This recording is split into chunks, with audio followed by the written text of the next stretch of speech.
What's going on, everybody? Welcome back to the podcast, Strong, Well Fed, and Outspoken. This episode is going to be a fun one. So, we're kind of brainstorming what to call it right before we hopped on here. And as a lot of you guys know, well, actually, if you don't know, because I always tend to forget to do our intros. That's true. We're not great at intros. No, I'm just like, okay, we're here, we're going, let's do this. I think because we talked about like having a set in stone one, and then we're like, and just kidding.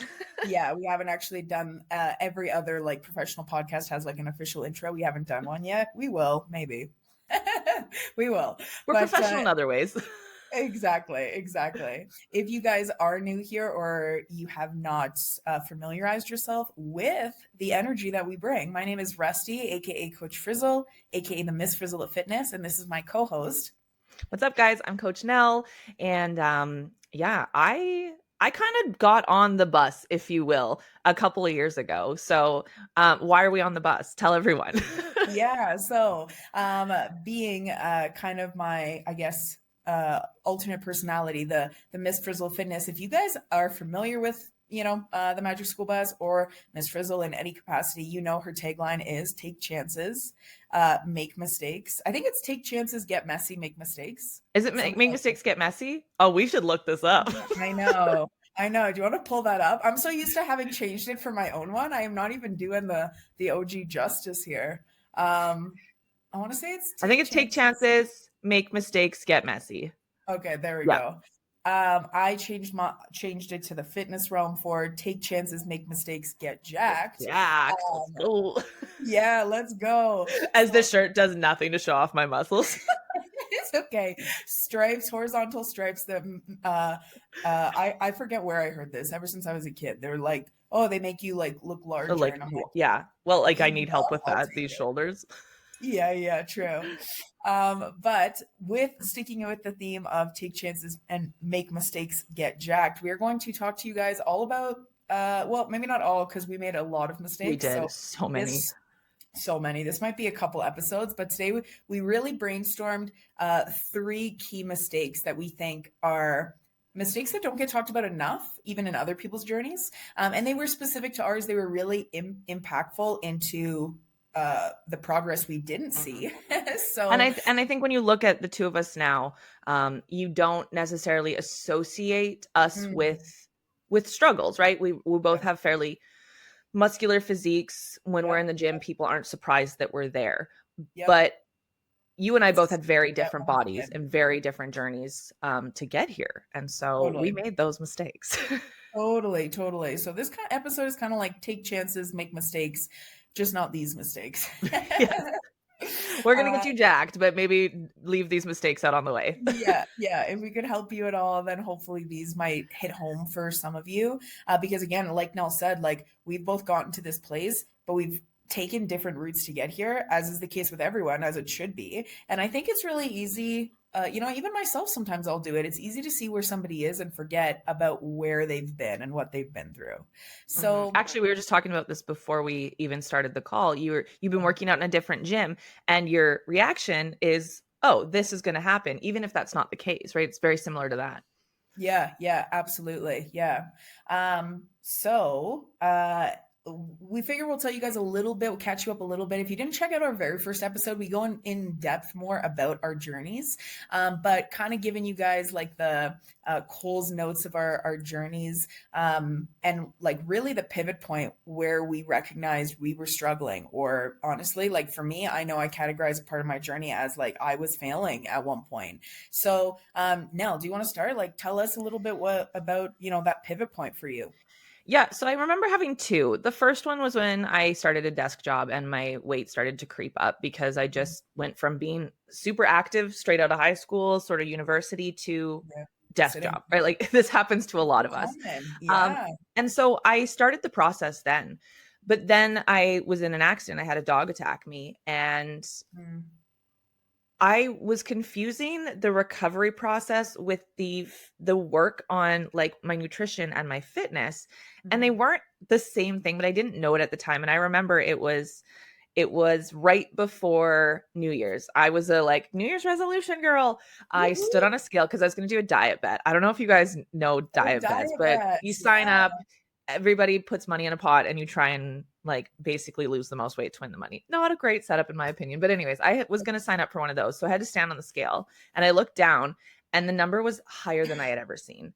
Mm. I weighed more than my dad. And that was like, I can't live like this. I mean, I knew I didn't feel great, but that seeing that number that I knew weighed more than my dad, who is not a small man, you know, he's 6 foot, big dude. Yeah, because you're And 5'11", right? huh? You're 5'11", right? Yeah. Yeah, I'm a Yeah, tall yeah, girl. And I yeah. think that was the other thing too, is like anytime I maybe even had the conversation about how I looked or how I weighed or how I felt, people are like, "Oh, I wouldn't have guessed that for you." It's like Mhm. they were validating that it was okay, right? Yeah, But I yeah. remember looking down and seeing that number and just that was a breaking point for me. Mhm. So that's when I started realizing what I'm doing isn't helping or what I'm doing isn't doing what I think it should be doing. And so that's when I started to really evaluate like what mistakes am I making? Mm. Yeah, yeah, absolutely. But Yeah, what it's yeah, like funny what was your point of I gotta change something? recognizing. Yeah. Yeah. For me, it was, I mean, like, I was really uncomfortable in high school. I really wanted to change. I wanted to lose weight. I wanted to Yes, you feel good in my started body. earlier on in how you felt Yeah, yeah. So about like your physical 15, appearance. Yeah. yeah, 15, 16, I was like, I got to do something here, but like no clue. So that's kind of like where we'll dive in a bit on like, you just dive in and hope for the best. And I look back and I appreciate my intentions there, but man, did it mess me up long term.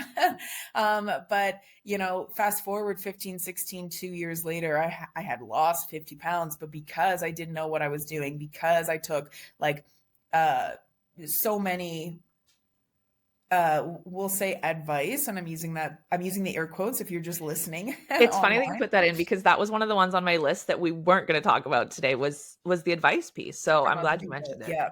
Yeah. And honestly, I would say even to today, like I think back in the like 90s, right? We really relied on like the cosmopolitan magazines and stuff and like so unhealthy. But honestly, even today with social media, like there's still just so much information, like who you're getting your advice from plays a huge role. But yeah, I got my advice from either no one or like the wrong sources. Yes. And so 2 years later, I was still really struggling. I would say my relationship with food was almost worse than when I first started. And as a result, the unsustainable approach I took, the mistakes again we'll get into that I made, I could not sustain those results. And then slowly but surely, as life happened and those results became unsustainable, the life I'd created over the last 2 years wasn't something I could carry on with. That weight started to come back. My relationship with food was terrible. I was binging still all the time. And it crept on and crept on and crept on. And what's crazy is like, 2 years, I think, yeah, I lost about 50 pounds and I think I put it all back on in like 6 months. Mhm. And that is often something that happens, right? Like when we don't take things when we don't take the right course of action, it comes on so much quicker because the body is designed for that because Right. it adds weight back on as a protection The mechanism. self-preservation, yeah.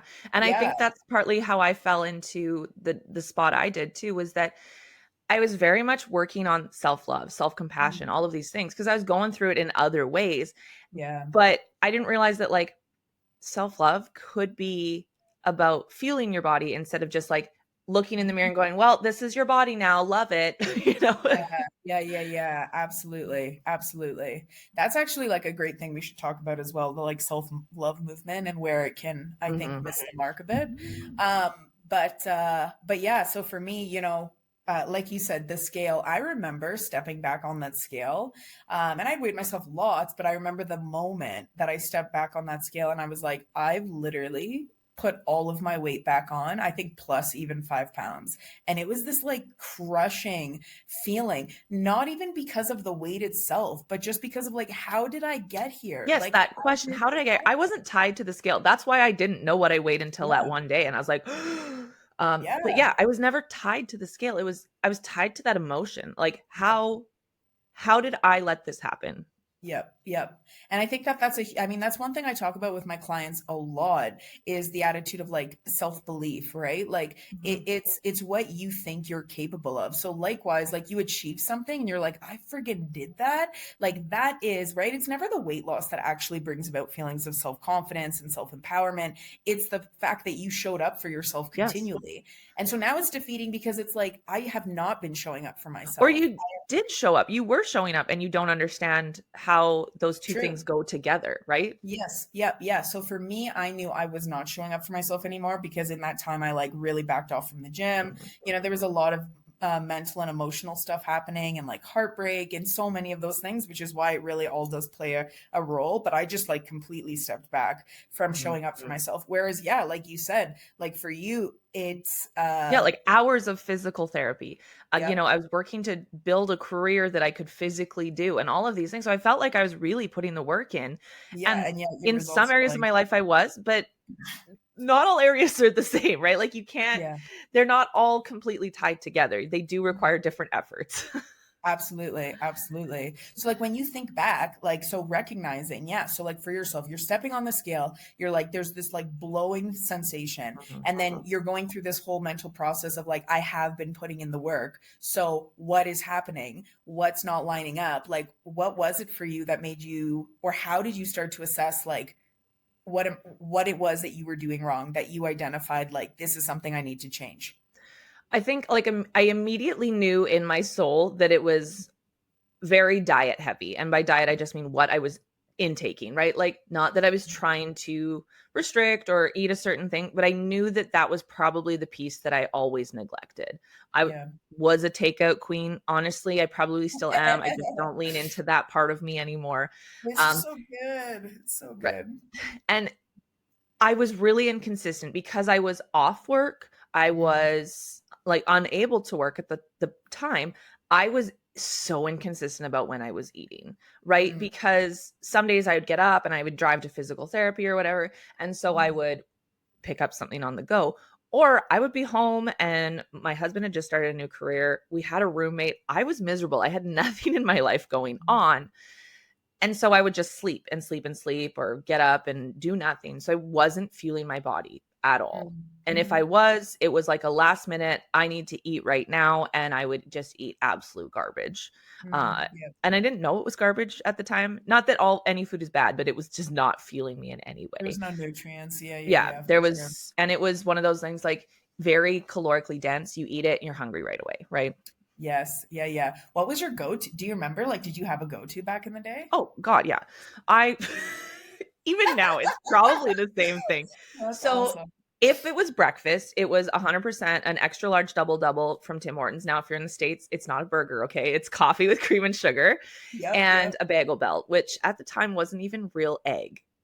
I remember Yes. do you Yeah, remember yeah. when those ads were like, "And now we're using a real egg?" Real It eggs. wasn't even Yeah. egg, it was like this powdered Bitch, what junk. have I been eating? Yep, Yeah, so that was a breakfast if that happened. Otherwise, it was chicken fingers and fries with ranch from Dairy Queen mhm, mhm. or the Wendy's Asiago Ranch chicken sandwich with like fries and an extra large Coke.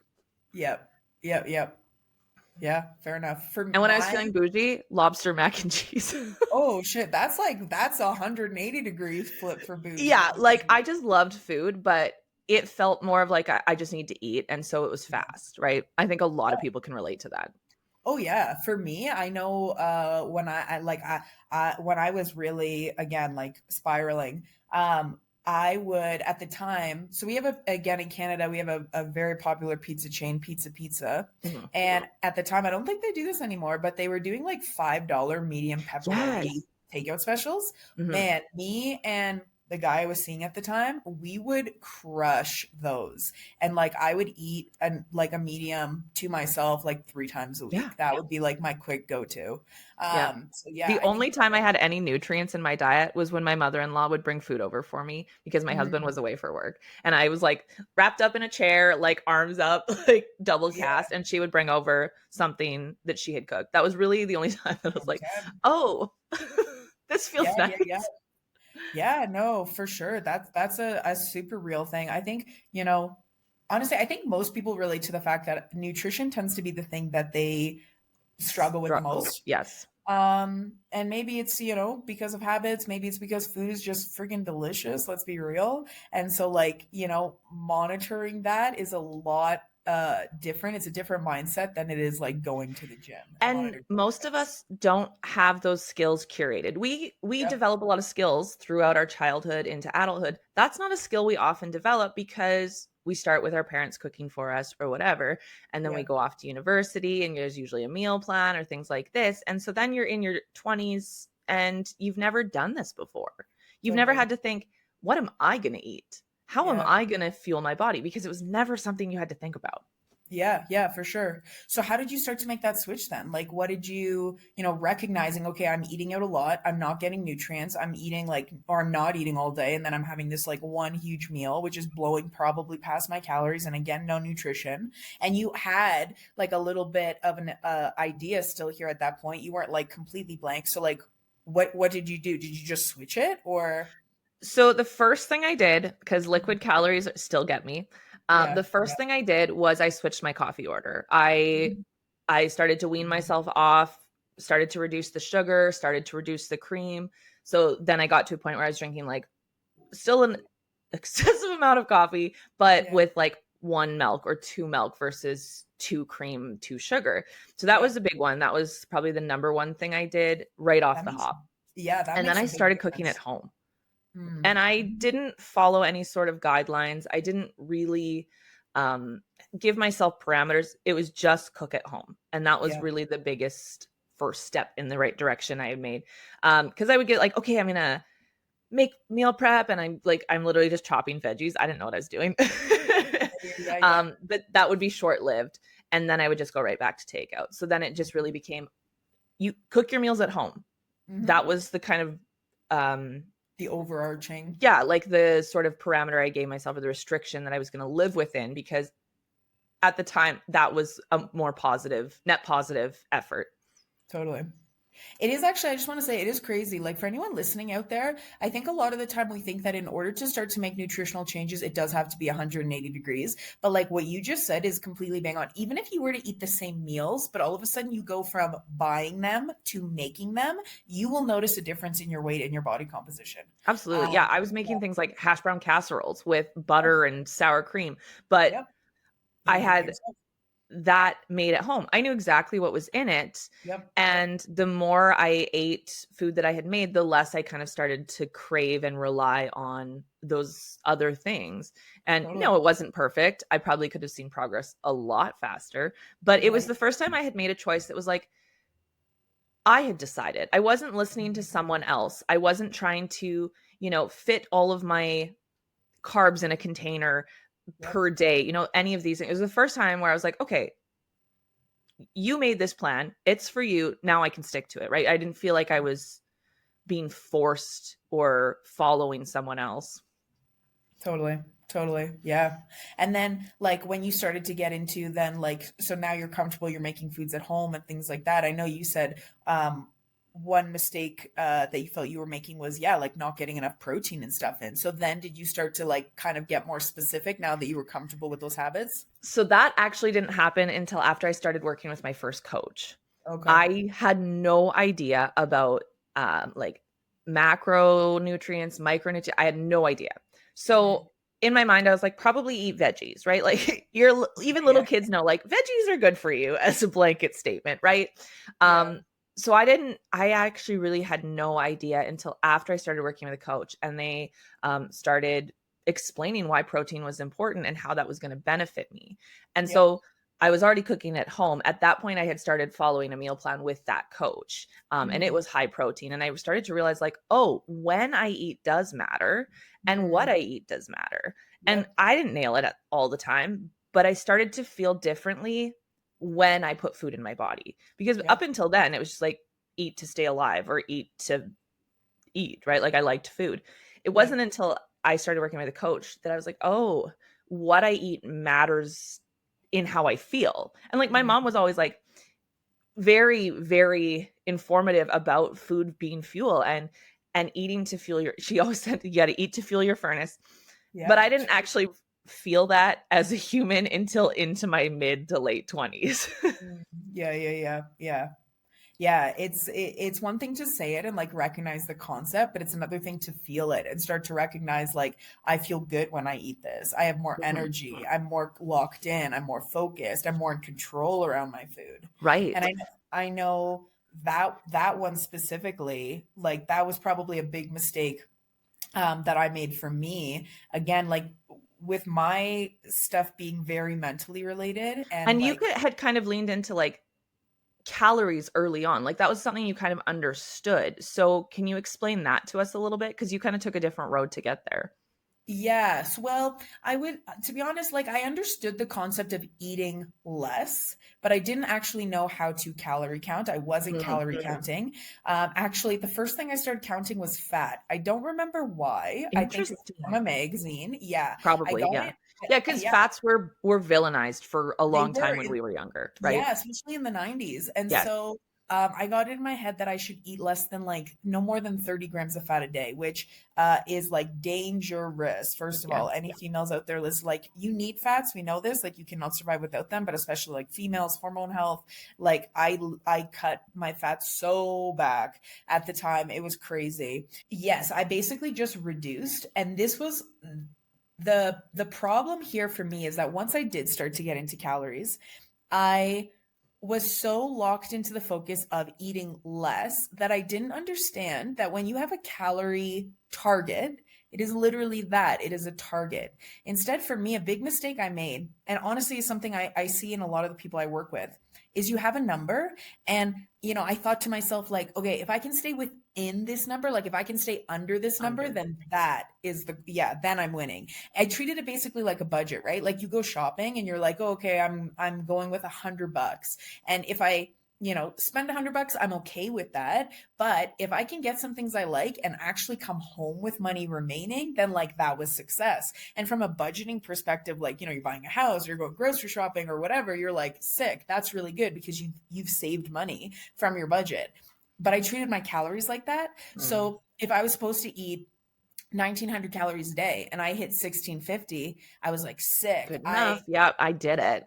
Enough. And so that was a big problem because then And what I wound just need you to say this a little bit louder because I know there are going to be so many people listening to this that are doing this exact thing. yeah. It's an easy thing for us to all think we should do, and it Yep. really is not about that. Yeah, no. You want to your calories are not a budget, they are a target. It is a so think about it like darts, right? It is a bullseye. You don't want to fall under it. You want to hit it bang on.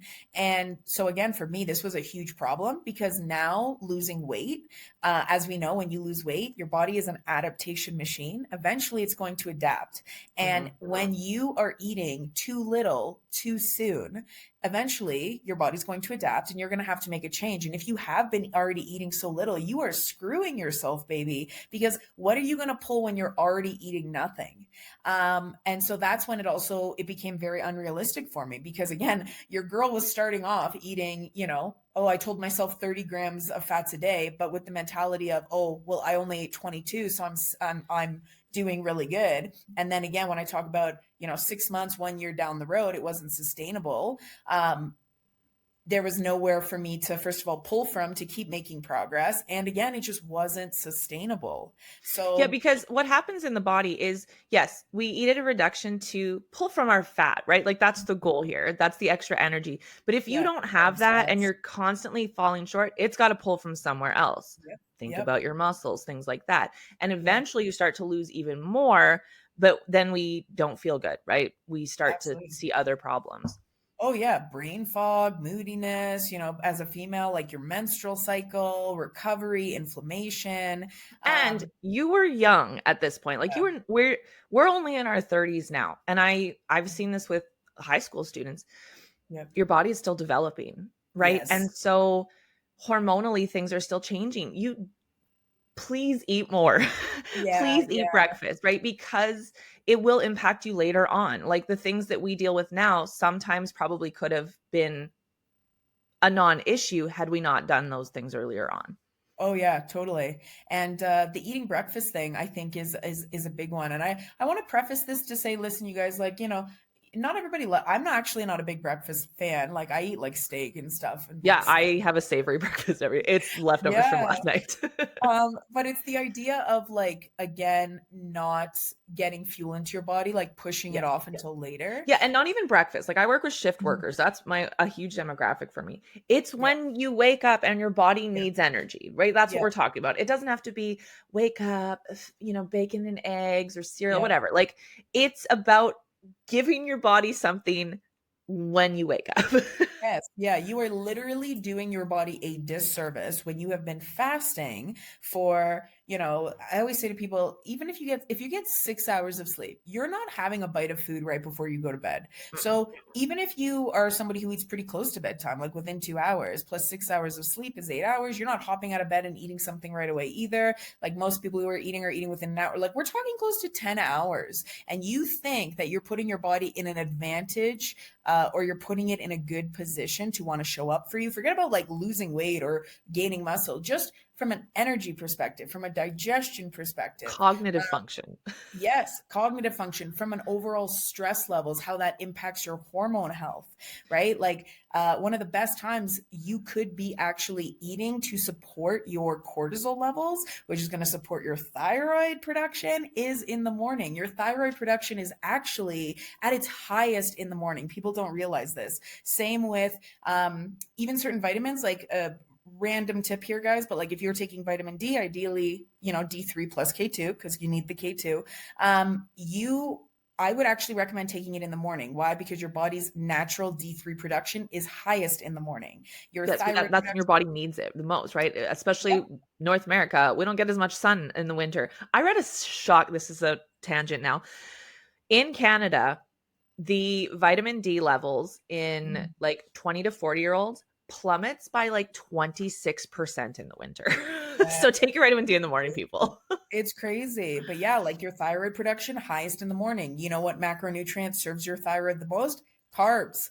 And you guys are waking up and you're like, oh, I'm going to push off my food. I'm going to wait 6 hours. Drink a And black then, coffee because I yeah. need And to like, intermittent fast. yeah. And actually, so this was, like I said, we're going to share about 3 mistakes we both made with you. So this was the second one for me that was a really big one, because I actually did do intermittent fasting for years and years. Again, when you're eating so little, you're not eating fats at all. The mentality is like, okay, I'm going to save my food. Mhm. But, to play devil's advocate, if I was to have an interview with myself, I could say to myself, why didn't you fast at night? Why did you fast in the morning? And I think we a think big, of fasting as being awake. Our body is fasting when we're asleep, right? Like that's a yeah. natural thing. But we think about fasting as being during our waking hours. Yeah, yeah, but I just mean like, why did I choose to fast? Why did I wake up and not Oh, I see. eat for Yes. 5 more hours versus like, why didn't I finish eating at 6 p.m. and Earlier. go to bed at Yeah. 11 p.m.? And honestly, I know that this is going to resonate with a lot of you guys, is because food at night kept me safe. Let's Mm. be real here. When you wake up, most of us, whether you're in school, you're working, you've got kids, it doesn't matter. When you wake up, you already are like, go, go, go. There's things you have to do. You're busy, you're preoccupied. It's a lot easier to push off eating.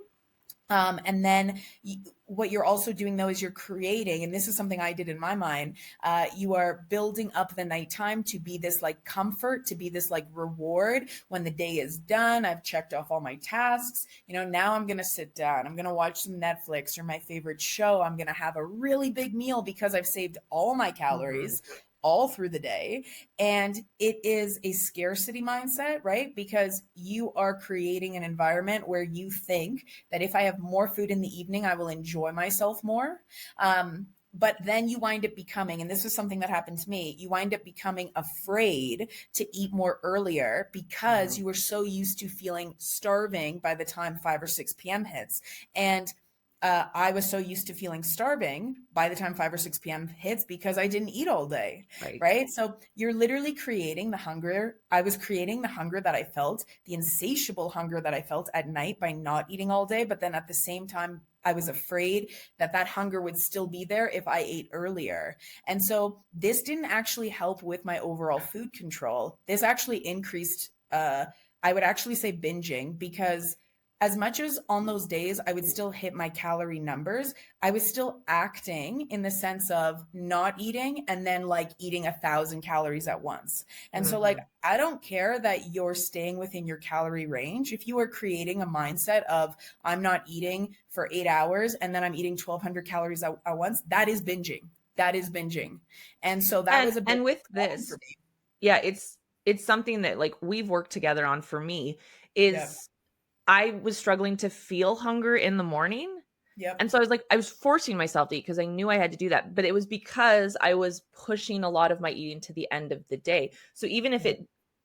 if you're not in this like binging cycle, it still is impacting like your natural hunger cues, right? Because Yep. even Yep. now it's like, oh, am I hungry? I don't know because I was Yes. pushing everything so far back in the evening.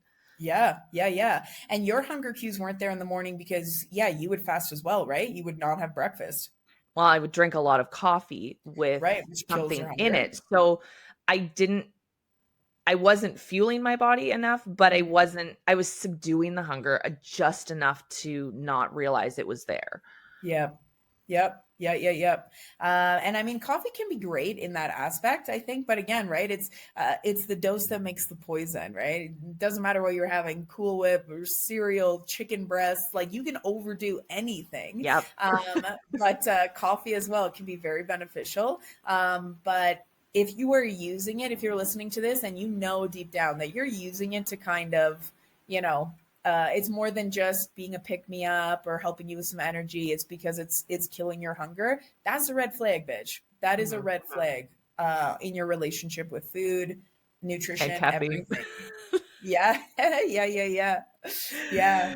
Because I know Um, some of you are deep in that relationship. oh yeah, let's be real. But it's funny how like nutrition actually also impact, like we talked about, right? Like food is so important from a fuel perspective. Mhm. But so again, like for me, food being so emotionally based, so mentally based, I would also punish myself with food. And so when I was in my journey, I really struggled, honestly, for like 5 years with over exercising and clearly, as we've talked about, under eating. Mhm. And so even I think I only let myself have like one day off a week. And even then I would like it was like nails on a chalkboard. Like Yeah, I 'cause I was gonna wasn't say one of the things you had put on your list was punishing yourself for, like, yes. rest days, right? And so we've Yep. talked a lot about nutrition, Hmm. but what in terms of, like, working out and stuff did you find? Yeah. So it was like the aspect of like just like not understanding that rest is as important to growth as food is. It's interesting because I really got caught up in the mindset of like the work is where you get results, right? Like you're Mm, working out, that's where you get results. I literally, like I said, like I was at a point where I would run to the gym. And then when I was in my cardio bunny era, I would run to the gym. I would run at the gym, do weights, and then run home from the gym. And yeah, brutal. And this was all while I was under eating, right? But because I thought like the more I do, the more results I'm going to see. mhm. When in reality, what you need to understand in a nutshell is that you, with your workouts, you guys, you want to be trying to do the minimum because that will get you the like to in order to get the most results. Everybody has what's called like a minimum effective threshold, which basically means that you need to do like X amount on a minimum and still see results. Yeah, we're The looking at problem, your biggest return on investment. yeah. How little can you do to get the most, right? Exactly. It's kind of the opposite of what we were saying with food, right? We tend to think like, oh, I'm going to eat as little as possible in order to get the most results. But with food, it's actually the opposite. You want to Yes. eat as much as possible, but with working out, you want to do as little as possible in order to Yeah, still the see the results. rest becomes the thing we're striving for more of, right? Really. Or I shouldn't say Yeah, rest. The time the outside of the recovery. workout. Exactly. Whether it is rest days, and you know, don't get me wrong. Like rest days can still involve going for like Yes, bike rides, active rest is running. a very real thing, you guys. You don't have Yes, to like yes. cozy in a blanket and lay on the couch all day. Not do nothing. Yeah. But at the same time, don't confuse active rest for like, oh, well, now I'm going to the gym and doing like a Tabata class because that's resting from the workout plan I normally follow. Mm, No, it doesn't work like that. But yeah, so for me, I was so hung up on I have to do more in order to see more results. That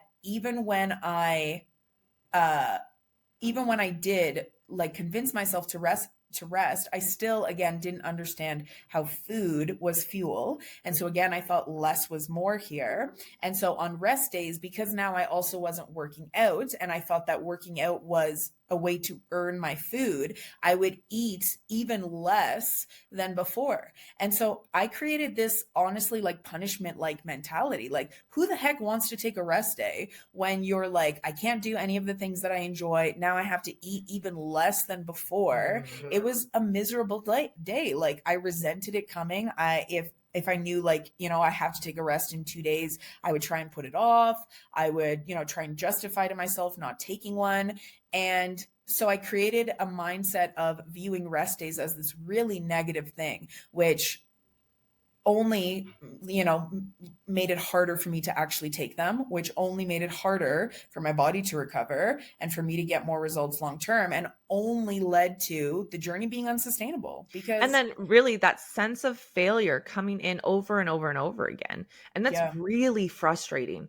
It's so frustrating to be putting in that level of effort and then to not see what outcome you desire, right? It's this very vicious cycle of beating yourself up about it. And I think that's kind of that punishment, right? We're beating ourselves up, but we're just maybe not, we're punishing ourselves, but we don't know why sometimes. Yes, absolutely. And so I actually would say, a way that I fixed both of those previous two things. So in terms of not hoarding my calories at night and taking rest days, was I actually stopped trying to lose weight. I actually stopped dieting. So when I first, again, stepped on that scale and I was like, I've gained all of my weight back plus more. I knew I wanted to lose weight again because it wasn't even about the weight, although that was shocking. I was back to feeling uncomfortable. I was back to being out of breath all the time. But I recognized that I didn't do it right the first time. And I did have more education at this point because as much as I'd stepped back, I've always loved this. So I've always kept learning and listening to podcasts and things. So I told myself, I'm going to, kind of similar to what you said about food at the beginning, I am going to get back into this, not by forcing myself to follow this plan that's like 360-degree different. I am just going to be cognitive about choices that I was making, not being in a calorie deficit, but making choices that I knew would likely serve me better. Yes. And weren't actually that different than what I was doing at the time, having had gained all that weight. So like going to pizza 3 times a week, I stopped doing that. Yeah. Even if you only went once a week, that's a change. And I wish as a population, we would really shift away from wanting to lose weight. Yes. Yeah. I get that we want it. I've wanted it. I still want it sometimes, but it wasn't until I stopped caring about the weight that my physique changed the most. And I do hope that as people coming into fitness and into wanting to be coached, that we start to find this, like, throw that number away to begin with. It will happen. It's not off the table, but it shouldn't be the main focus time and time again, because it sucks. It's not going to be a good time. Yeah, no, 100%. You nailed it, girl. Like, if we actually started acting and treating our body in a way, how can I say this? If we started treating our body by like working out, nutrition, habits, self-talk as like the way we want our body to already look, you would have a lot of an easier time actually achieving the weight loss goals you have. Because again, now you're coming at it from the perspective of how can I be my healthiest, my strongest, the best relationship with food? The weight loss will happen. But when you arrive at that perfect scale weight, you haven't had to revamp the system because you've done slow little small steps all along the way. So now you have your physique that you're proud of, that feels good for you. The number on the scale matches that, but you've already done little bits here and there so that you don't have to struggle. Yes, totally. Yeah. So that was the big thing for me. I did not decide to start calorie counting again. I literally made it habit focused. I asked myself, like, what what do I miss? Because again, having taken a step back from working out as well, I was like, what always made me feel my best? Like what I looked at my previous journey and I literally created a list of like what things made me feel like shit and like what things actually made me feel good. And I focused on the things that made me feel good and did not even touch the things that made me feel like trash. And at the time, it was calorie counting. It was intermittent fasting. It was being in a deficit all the time. And so instead, I focused on all the things that made me feel good. And guess what? After, I can't remember the exact timeline, but it was a good few months. After a good few months, I had started to lose weight. And now, not only was I enjoying the process, but I was no longer hoarding calories at night. I wasn't starving myself through the morning. My binging went down because I was coming at everything from a place of feeling actually good, rather than punishment. What I get to do. All of your choices should be about taking care of yourself and not about hating yourself, right? Your choices should be based out of love and not hate. Exactly. Not only for yourself, but for everyone around you, right? Like this, you would never, well, maybe, I don't know, maybe you're a monster, but you would never do something out of hate to someone. You do things for other people out of love. So do that do that for yourself. Yeah. Yeah. Oh, 100%, man. And then too, like when you guys do this, when you guys allow yourself that time, that space to heal in whatever way you need, all of a sudden, when you are now like, you know what, I think I'm going to go on a calorie deficit again. There's no anxiety. There's no fear. There's no, and maybe a little bit because past hurts or past hurts. Different or yeah. Yeah, but you're coming at it from a way different headspace, and it's going to make the journey so much different for you. And so kind of what you said at the beginning, like the second time around, I did things. It took me a lot longer, but honestly, for real. For real. But it was so much better for it because I'm in this place now where it's been, I don't know, like 8 years where I've only maintained my results / improved week after week, year after year. And I can continue to do this. I can continue to go from like this build or this, we call it a cut in the fitness space confidently. Absolutely. And it's these little ups and downs. It's not this like trying to achieve drastic results. Absolutely. Yep. It starts to become, you look at your journey from the perspective of, my journey is my life, right? Like we could literally apply it to your life. You don't talk about your life and like going to school or going to like having a job for 10 years as like, oh, this was my journey. Like your whole life is your journey. So your whole fitness, the whole fitness aspect of your life is also part of your life. It's not a stop and stop. Yeah, it's not a new story. It's a next chapter. Exactly. Bam. I love that. And that's what makes it easier to do as well. Yes. So yeah, because you're just turning the page and taking a small new side quest, if you will, right? Versus closing the romance and opening a mystery. It's they're not different anymore. They're just like together. Blended. Yeah, for sure. They all build off of each other. So yeah, those are, I think those are the three really big ones we wanted to share with you guys. Again, like we've made a lot of mistakes, a lot. And so yeah, and like honestly, we mostly talked about the nutrition side of things. We really didn't talk about even gym mistakes that we made. Yeah. So you know what? Maybe we'll actually do a second part here, and talk about gym mistakes because I think that it's useful sometimes to hear what other people did wrong. Yeah. Because again, you guys might be listening and some of these might be resonating to you. And maybe you've already been wondering if like, I don't know if I should be doing this or not. And I do want to clarify that, different people have different successes. Some people do very well with intermittent fasting, and we're not trying to like, rain on anybody's parade. But again, this is based off of what we wound up being more of a struggle than a benefit to our journey. And that's the other thing you need to ask yourself. And if you are benefiting from it, are you benefiting from it right now? Yeah.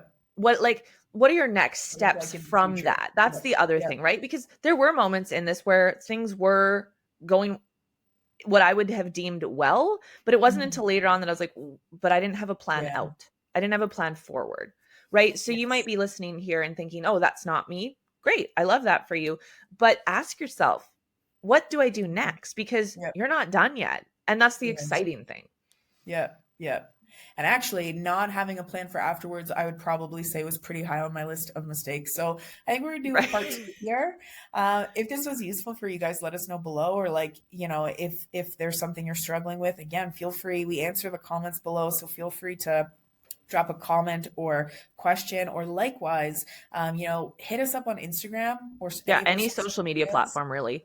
Yeah, in the interim, we'd love to hear from you guys. It helps us figure out next topics, next episodes, things like that as well. And again, that's where we can maybe help you guys out a little bit if there's something you're struggling with. So where can they find you, girl? I am on Instagram as coach.alana.nell, and I'm on all other platforms as Alana J Nell, just to make it a little confusing for you. Yeah, yeah. And I am on everything as Coach Frizzle, because my This is ADD, what I don't happens even when you've think I've established ever. yourself in your career earlier on in life. Yeah, we're gonna get. I think we gotta convince you to get you swapped so that everything is Right? At just this point, I'm like, I don't know streamlined. how to do that. Yeah.